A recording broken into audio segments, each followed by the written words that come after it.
So we're talking about security logs. They're not good enough. So you think you're logging everything important. You've turned on logging in all your critical systems. You've set up a logs management tool. You've created rules to alert you when something's not right. You're totally covered if a customer accuses your employees of looking at user data, right? Right? Nope. If you're relying solely on security logs to protect your users' data, you almost certainly won't be able to tell what's happened in the event of employee access to employee abuse of user data. Security logs aren't enough to protect your users or you from malicious activity targeting user data. So first off, who am I? Why do I think I can talk about user data access logs? My name is Alisha Kloc. I'm a privacy TPM at Lyft. Before Lyft, I was a security engineer in privacy at Google. And before that, I worked for Boeing building security systems for government customers. My entire career has been about protecting data. So, now that you know who I am, what's all this about security logs not being good enough to protect your users' data?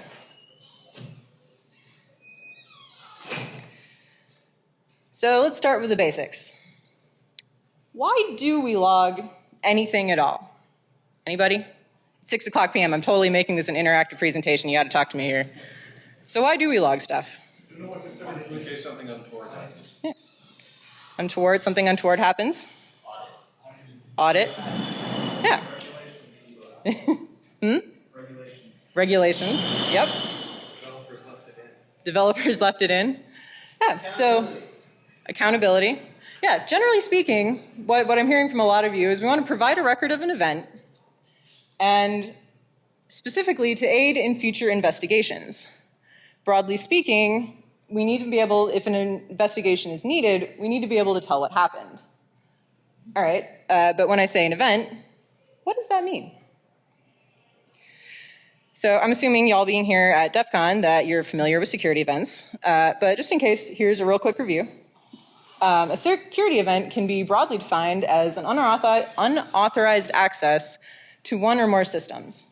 There's a lot of possible motives for this. Money, by stealing data that can be sold to third parties or just stealing money. Political or ideological motivations that result in vandalization or destruction, fame and fortune by stamping over a company's website with "I hacked this," or even just laying the groundwork for future attacks.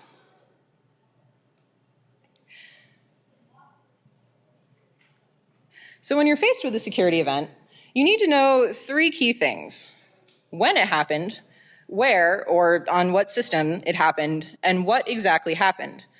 Let's say you get an alert that someone tried to log in as root on your system.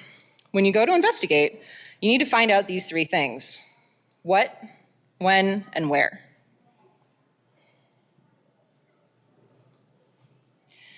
You have to forgive me for having the awkward speaker's notes here and computer here because Windows 10 does not agree with multiple displays. So a typical security log, like these sample SSH logs, provides all of the information: the when, the where. At the beginning, you've got your timestamp, you've got your host name, and the what at the end. So you can look at a set of logs like this and see that somebody tried to log in as root, or 2 people tried to log in as root, or possibly the same person from 2 different IPs. One failed and then one succeeded. With this information, you can determine whether the attack was successful, whether any information was accessed, about how long the attack lasted, and then you can use that information to increase your security. Maybe change the root password, or implement stronger SSH policies, or even just banning those IPs. All right, so that's a security event, security investigation. What's the big deal about user data access events? How are they any different? Let's take a look at what constitutes a user data access event. For starters, the definition is different. It's an access to user data without business justification. The key point here is business justification. In most companies, employees do have reasons to access user data, like fixing bugs or providing customer support, things like that. A user data access event is when an employee doesn't have a legitimate reason to access user data. So there's a lot of reasons why someone might look at user data. They might be maliciously stalking someone. They might have spotted a family member's or a celebrity's account, got curious, decided to, poke around, see what they could see. They might be trying to commit fraud. Maybe they're going to access a family member's account, provide a few extra services that aren't being paid for, erase a balance, something like that. They may even be simply trying to help someone but aren't going through the proper channels. When you're investigating a user data access event, you need to know the same thing as a security event: where it happened, when it happened, and what was done. But you also need 3 more pieces of information in order to successfully investigate. You need to know the who and the whom, and that's not just a grammar thing. There's 2 specific separate things there. Who made the access and whose data was accessed. You also need to know why the access was made, the business justification for it if one exists. Typically, business justifications are represented by things like bug IDs, customer support tickets, or a specific job role or project. These 3 things work together to determine whether an access was business justified or not. For example, if employee John Smith accesses his wife Jane Smith's account and doesn't provide a business justification, that's kind of sketchy. But if John Smith accesses Jane Doe's account and provides a customer support ticket where Jane Doe called in for help with her account, that's probably fine. Typical business activity, not really anything to worry about. But John Smith accesses his wife Jane Smith's account and provides that customer support ticket for Jane Doe, that's sketchy. All 3 of these pieces of information work together to indicate whether an access was appropriate. So of course, in order to know these 3 things during an investigation, you need to have them in your logs. This means that in addition to the when, where, and what of a security event, you also need to log the who, the whom, and the why. So right about now, you're probably thinking, hold up a sec, that sounds like a lot of work. Why should I even care? So yes, protecting user data is hard. Yes, implementing a new type of log is time-consuming and difficult. I'm not going to stand up here and tell you that it's easy, that it's going to be, a quick job, plug and play, you're done. But this is DEF CON. We know security is hard work. We know that we're used to putting in an effort to defend ourselves from malicious attackers. Shouldn't we want at least as much protection from insider access to our user data? All it takes is one bad egg, one person who can compromise your privacy. These are all real headlines written about real employees who have abused their access to user data. Some of the organizations that I have blacked out are household names. Others are less well known to the general public. But either way, you can bet that the abuses had a really big effect on the organizations in question and an even bigger effect on the victims. And if bad publicity and customers being afraid to use your product isn't enough to motivate you, how about some cold hard law? We like law, right? It's a good thing. Most countries have some form of privacy law that dictates a requirement for companies to reasonably protect their users' data. Depending on the exact country, the exact law, the exact situation in question, you or your company or both could be subject to civil fines, criminal fines, even jail time if you don't adequately protect your user data. And if all of that isn't enough to convince you, it's just the right thing to do. It fosters trust in your users because they know you're trying to protect them. And if something bad does happen, they're going to be a lot more willing to forgive an honest mistake than willful recklessness. Nowadays, companies even sell products based on privacy. Look at all the apps where their user model is basically, we don't store your data, we don't store your messages. Or you can think about it from a selfish standpoint. You want your data protected, right? You got all these companies that have your data, you want to make sure they're protecting it. And when it comes down to the wire, we're human. We like to think we're doing the right thing. Protecting user data is part of that.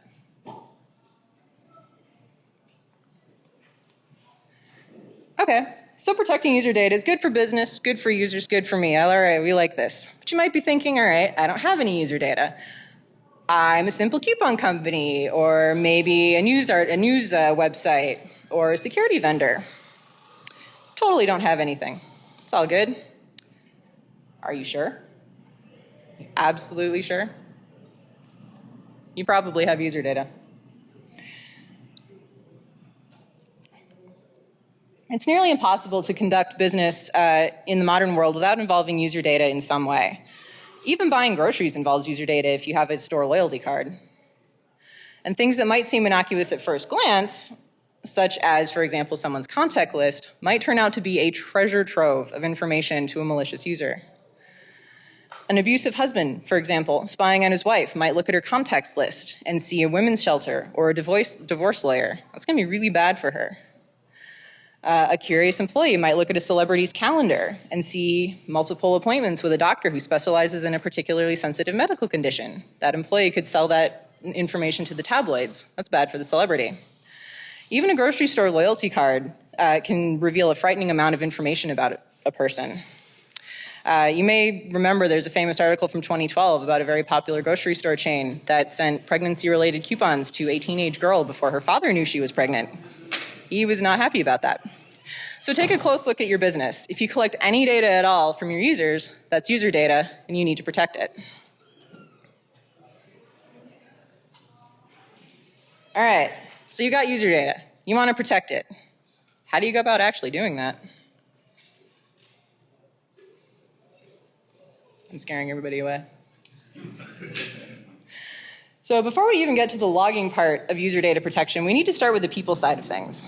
Logs only tell you what happened after the fact. It's much better to invest effort in preventing abuse before it happens at all. So you want to make sure employees' job roles are clear. Knowing exactly what any given employee is supposed to be doing at any given time lets you define what accesses they need, and conversely, what access they do not need. Then enforce those job roles. Use strong ACLs, keep them up to date as employees join and leave and change positions. You can't abuse data access if you don't have any data access. You also need to make sure that you're storing your data in a way that allows you to create and enforce good ACLs. For example, instead of dumping everything into one gigantic MySQL database, break out your data into multiple individual tables or even multiple individual databases with separate ACLs. This way you can allow, for example, customer service to access a customer's billing account without seeing their message data. Or vice versa, you can allow an engineer who needs to debug the messaging system, view the broken messages, but not any of the billing data. Another part of proper data storage is ensuring that everyone who accesses the data store has their own unique ID. Just like you wouldn't give all your employees the root passwords for all your servers, don't give them the admin password for all your user data stores. It's more common than you'd think. It's kind of scary. I've heard stories. So once your hardware and software are set up to protect user data, you also need to set up your employees as well. You want to create clear policies and rules about when and for what purpose employees are allowed to access user data. And make sure your employees know and understand those policies. Finally, you need to enforce the policies. Yeah, it sucks if you have to fire someone for accessing user data, but would you rather do that or be the subject of one of those headlines I showed earlier?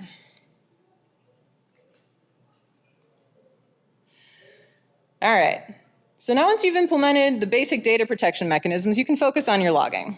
Because while good data protection practices will stop the merely curious, they might not be enough to stop a malicious actor. How you implement data access logging depends on where you get your software. If you write all of your own data access software, then great. You build in your logging system. Logging function records everything that you want it to and tailor it to your specific company, your specific environment, your specific data set. It's easier said than done, and we'll go into details in a minute. But generally, if you write your own software, you're in a pretty good position. On the other hand, if you use COTS software, commercial off-the-shelf software, your job is a little trickier. If you have the resources for it, you could write a custom interface for your data store. For example, an admin tool that sits between your database and your employees and handles all the direct interactions with the data. This option is ideal because, again, aside from allowing you to implement proper data access logging, it also gives you greater control over what your employees can access, what data they see, and how they do it. It also allows you to, track metrics, implement custom tools, do a lot of useful things that you can't with a database alone. But if building and maintaining a custom data access tool is too costly for you, and let's face it, sometimes it is, that's a lot of work, you can work with your COTS software vendors' existing logging tools to cobble together something that more or less covers what you need. You may not be able to capture everything that we're going to talk about to make up a complete data access log, but you can probably get pretty close. And close is a lot better than nothing. You can also encourage the company that makes your software to implement better logging, to implement data access logging. It's unlikely to solve your problem in the short term, but over time, if enough people speak out and say, hey, we want to protect our users' data, companies will start building this in from the get-go.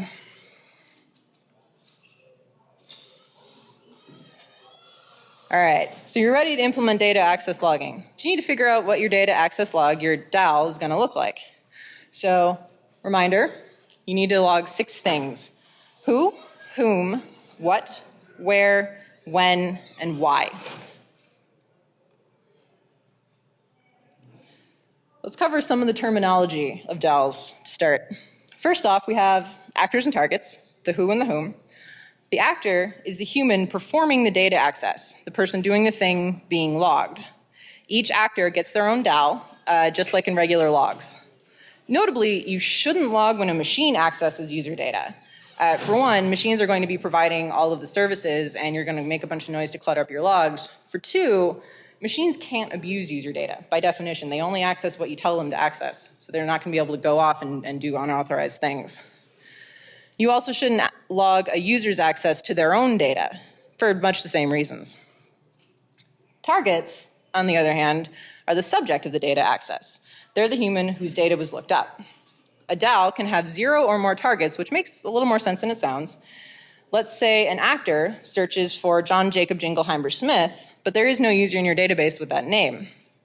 The actor is still attempting to look up a user. He still issued a query, and the fact that no results were returned doesn't mean that the action isn't log-worthy. For example, they may have misspelled Jingleheimer, so they try again, spell it right, and this time they get a result. These kinds of actions, together like that, depending on their business justification, could potentially indicate something suspicious. So what do I mean when I say the actor issued a query? In a DAL, the query is the input from the actor that determines what user data is displayed. This might be a username entered into a search box, it might be a SQL query, it might be a link in a tool that they click on. And yes, you need both the target and the query fields, because what an actor searched for may not necessarily be the thing that they end up accessing. For example, let's say an actor needs to look up the account of one William Gates, insurance salesman from Wyoming. He searches, gets back results that include Bill Gates, the Microsoft billionaire. If he then clicks on Bill Gates, the Microsoft billionaire, but inputs the justification of William Gates from Wyoming, that's pretty sketchy. On the other hand, if he searches for Bill Gates, because, hey, even billionaires aren't immune to bugs, then, that's probably okay.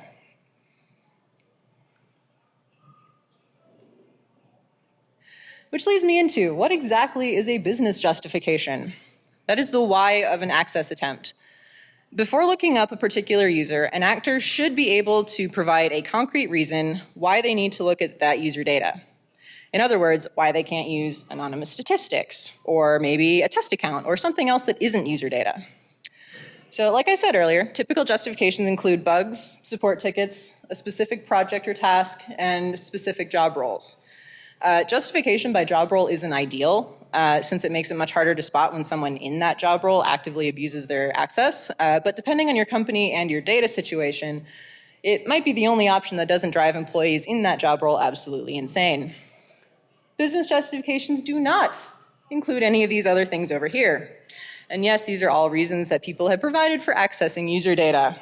No, because isn't a reason, unless you're the parent of a toddler. Neither is I wanted to. Yes, we do, in fact, look at these. And no, helping a friend actually isn't a good enough reason. Click. There it goes. So, wait a minute. Why isn't I was helping my friend a good enough reason? If they're helping someone, isn't, that a valid thing? Not exactly. So first off, if they're legitimately helping someone, there should be a bug or a customer support ticket, and they should have put that instead of "I was helping." Second, as a matter of policy, you generally shouldn't allow people to work on a relative's or a friend's account. Not only is there the potential for abuse, so hey, while I'm in my girlfriend's account, I'm going to look at who she's been talking to, maybe what messages she's been sending. But it also completely negates the point of having a customer support or a bug system. Friends and family of your employees should go through the exact same help process as everyone else, both to make sure that any fixes get applied to everyone, no cowboy engineering often over there, and to avoid even the perception of abuse. So what do I mean by the perception of abuse? That's when a reasonable observer might believe that abuse is happening, even if it's not. And it's almost as bad as actual abuse because it causes many of the same consequences. You lose user trust, you might get legal liabilities depending on, again, the specific laws of the country and the company. So don't even allow the perception. Story time. I said it was going to be interactive. If you were investigating this access, what would you determine from these facts?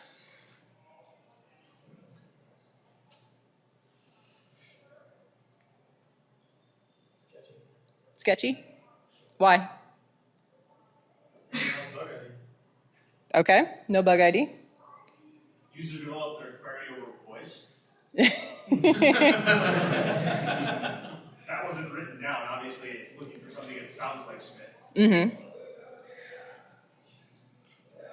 So those two are the main points. We've got somebody, they're using multiple search terms. They're trying to find a specific person with an unusual spelling.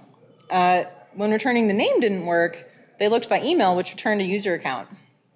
And then they provided an invalid bug ID as a business justification.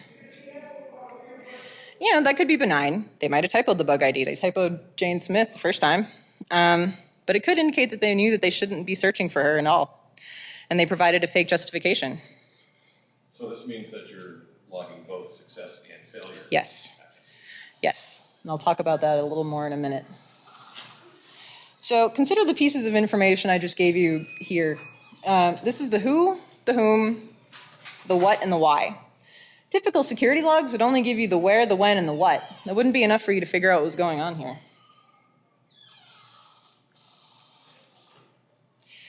Now that we've established what all the pieces of a DAL are and why they're important, let's look at a very basic DAL written in plain English. There's multiple ways you can format your DALs. Protobufs are good for it.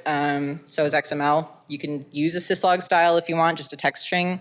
That's harder to parse for logging systems. But if that's what works for you, then go for it. Here's the same DAL written in human readable protobuf over there and XML format. Pretty simple, easy to read.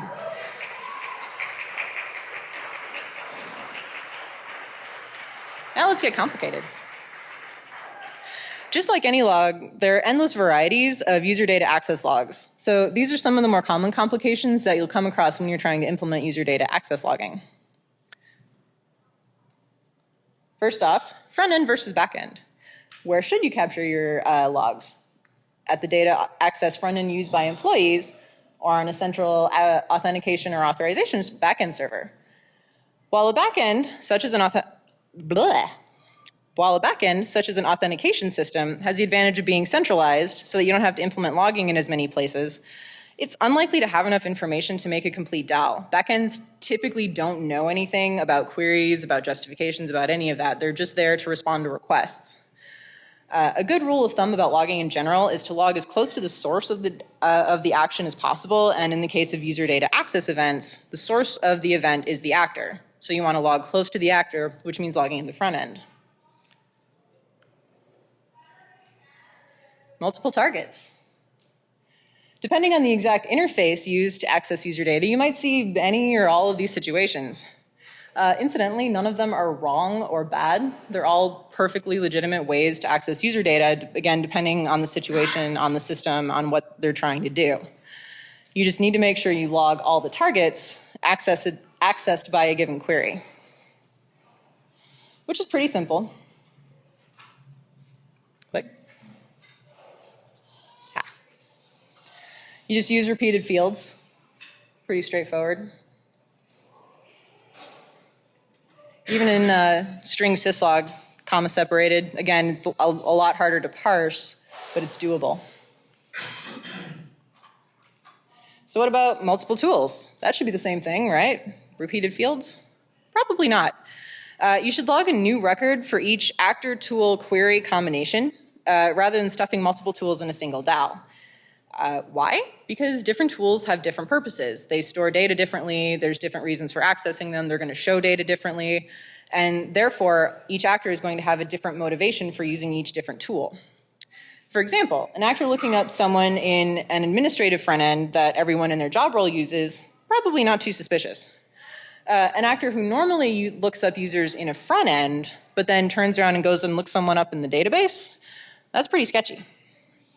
Breaking out your DALs by tool makes these discrepancies a lot easier to spot.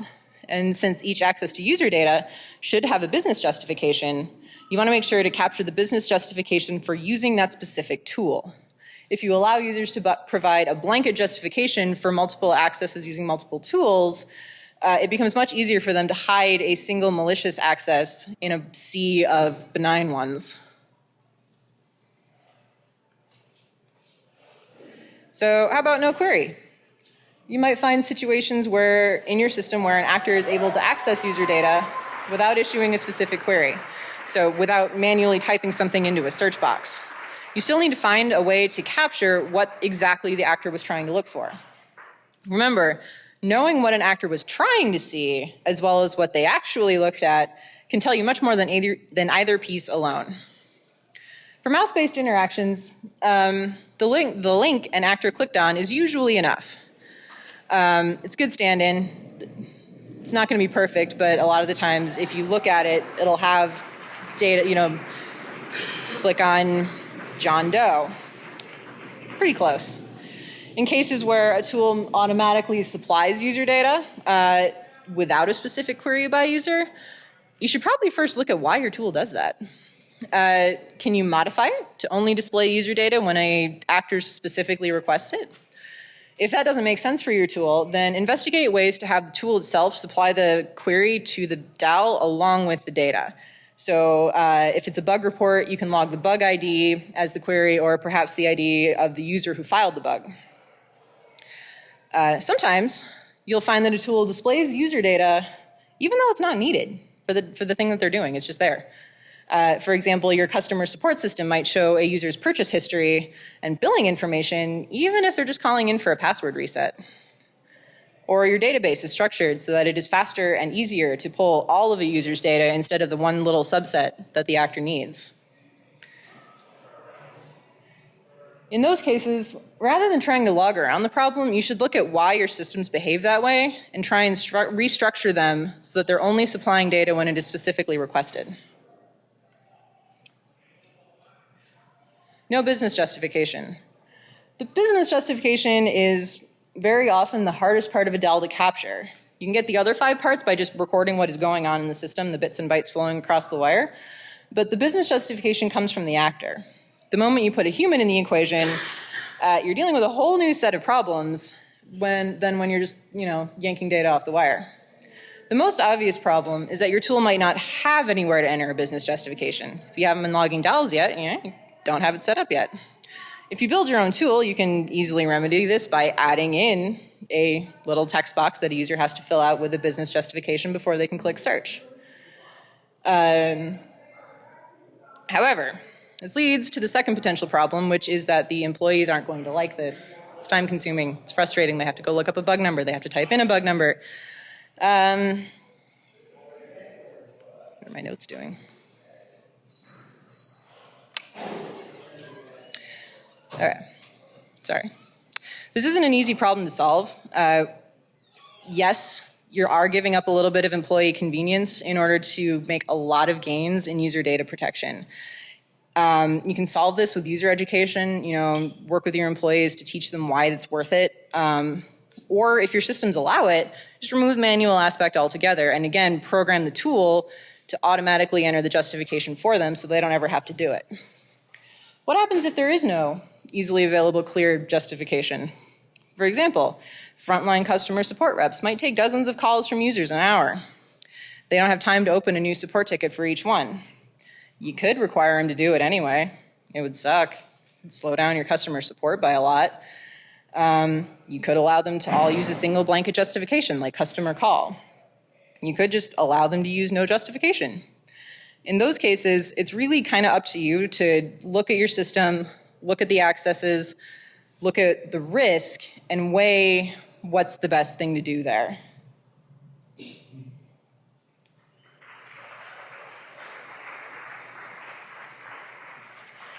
So now the fun part. Get examples.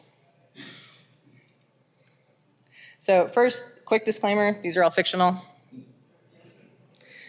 So with that out of the way, take a look at this dial. Is there anything that jumps out at you immediately? Family? So yeah, that's not a great justification. And you can then look and see the actor and the target have the same last name. What about the tool used? Customer support billing? It's kind of sensitive data there. Employee Rose, we see, is looking at her relative Roxy's billing data. Maybe it's benign. Maybe Roxy's having a problem with her account, and Rose, being the good relative that she is, offered to help her out. It's still not good, because Rose should have directed Roxy to the proper customer support channels rather than trying to do it herself. Could be benign, but it could also be malicious. Maybe Roxy is Rose's daughter, and Rose doesn't want her having an account. She might go in and mess around with Roxy's account to prevent her from having one. Maybe they're in cahoots. Rose might be granting Roxy benefits that Roxy hasn't paid for. Clicky, clicky. How about this one? What do you see here that looks sketchy?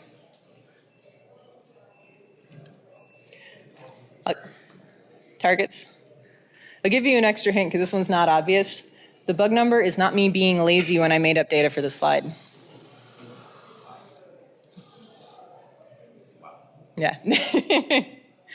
So here we have an actor looking at the counts of current and former presidents. He's searched for accounts at whitehouse.gov email addresses. The tool that he's using is message viewer admin, so he probably went in and looked at the messages in our president's accounts. But the bug number he provided is almost certainly bogus. Sometimes actors with malicious intent, when they have to enter a business justification, will try and hide their activity by using keyboard strings, by providing fake justifications with keyboard strings. Things like 1234, ASDF, whatever the right-hand version of that is that I can't remember right now. I've seen that one too. Those are all giant red flags for investigators. One more. You get 3 dells this time. And timestamps in a readable format because they're important here. So what do you guys see here? What's sketchy about these? Same action twice on different days. Same action on different dates. Anything else?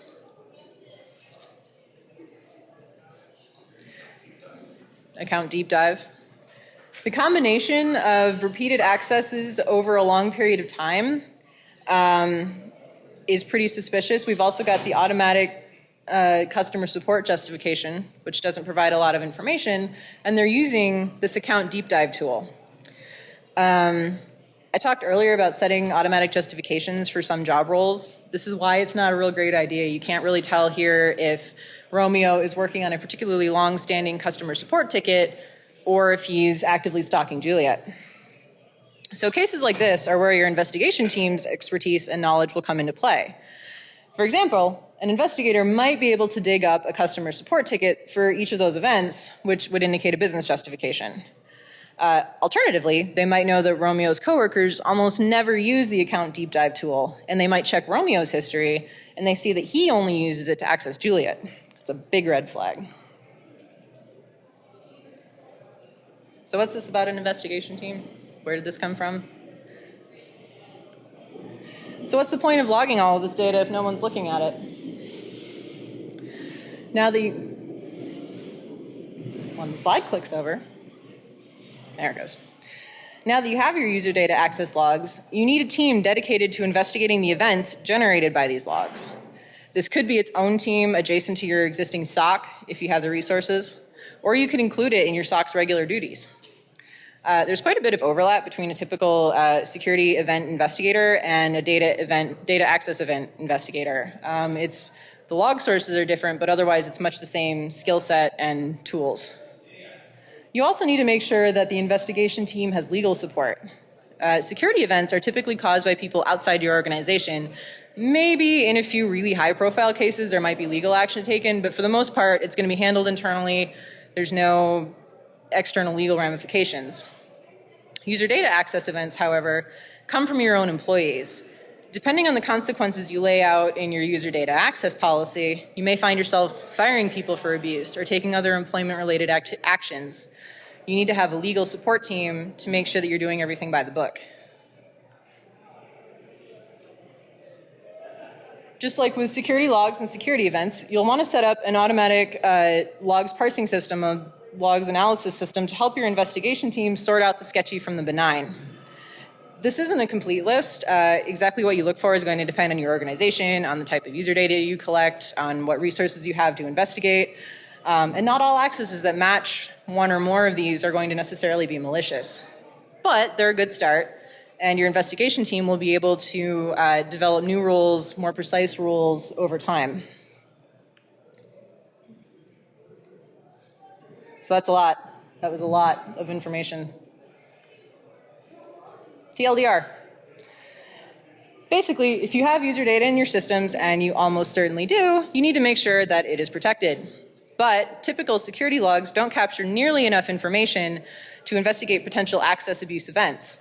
You need data access logs, DALs, which captures 6 key pieces of information about every access made by your employees to user data.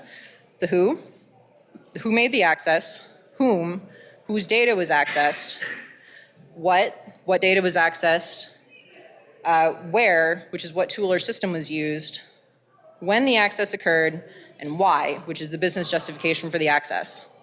Without all 6 pieces of information, it can be difficult or impossible to determine if a particular access was benign or abusive. Once you have all of these DALs, you need a team dedicated to investigating them. They'll use many of the same tools as your existing SOC, but they'll need legal support to back them up. They'll create a set of rules to monitor for suspicious behavior, and they'll investigate events using the information provided by the DALs.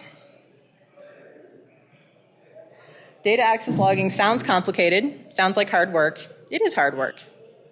But we've never let a little hard work stand in the way of securing our users' data.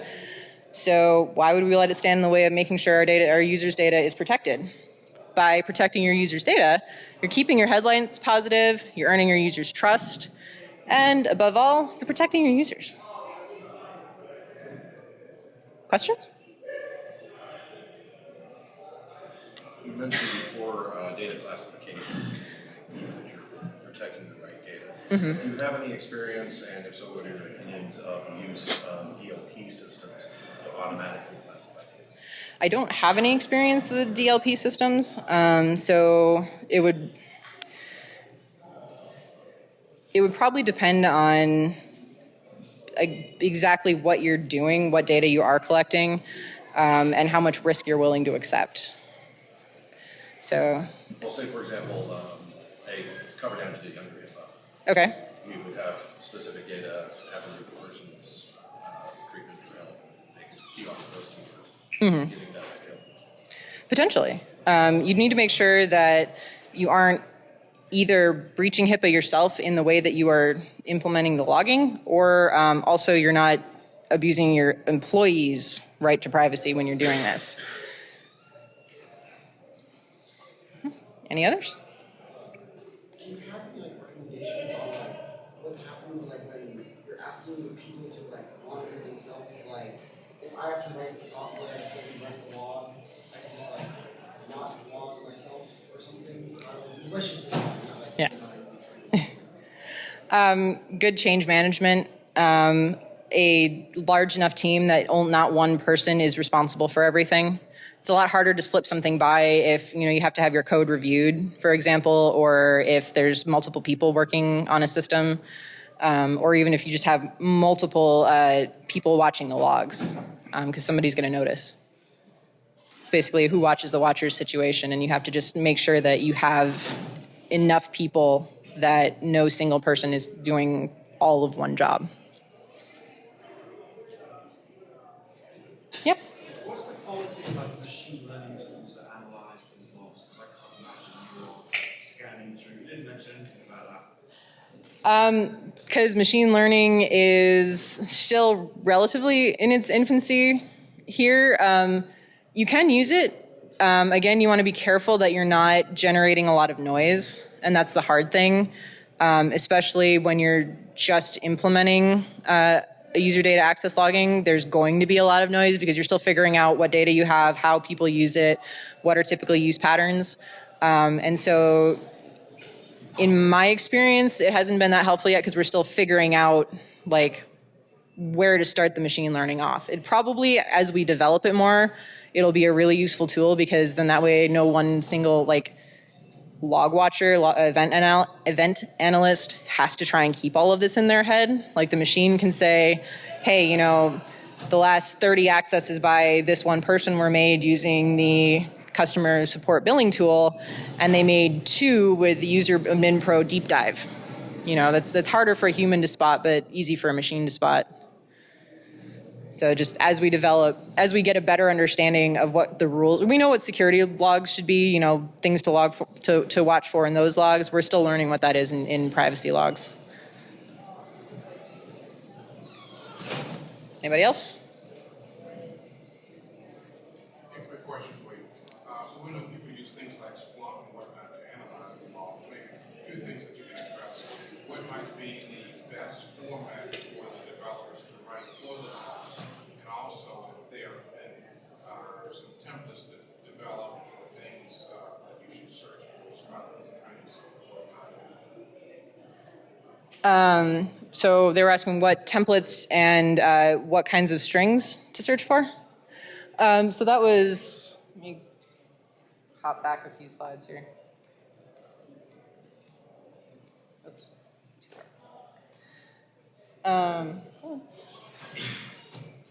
So this is where I would start with the strings, and what the string exactly is going to work out to be is going to depend on how your logging tool works. But for example, you can search for like well-known people. So maybe put, you know, whoever our current president is, search for that string, or like the CEO of your company, or if somebody's having their 15 minutes of fame, you know, you want to be watching out for them because somebody might say, oh, hey, you know, who's this whoever person? I'm going to go look up and see if they have an account because I just heard about him in the news. Looking for unusual job role and tool pairs. So for like, and that's where I was saying, you know, last 30 accesses they made were using this one tool. Everybody else in their job role only uses this one tool. And now you've got this one person with this job role using an unusual tool. And then the format exactly is going to depend on your system and exactly what you can do. If you have the ability to write your own custom logs, then you can use, you know, protobufs or XML or whatever makes sense for your system, and then you can just format them however you want. If you're working with COTS software and maybe you're working off of syslogs or like AWS logs or something, it's going to be kind of restricted by what those logs give you. Anybody else? Going once? Going twice? Thank you very much.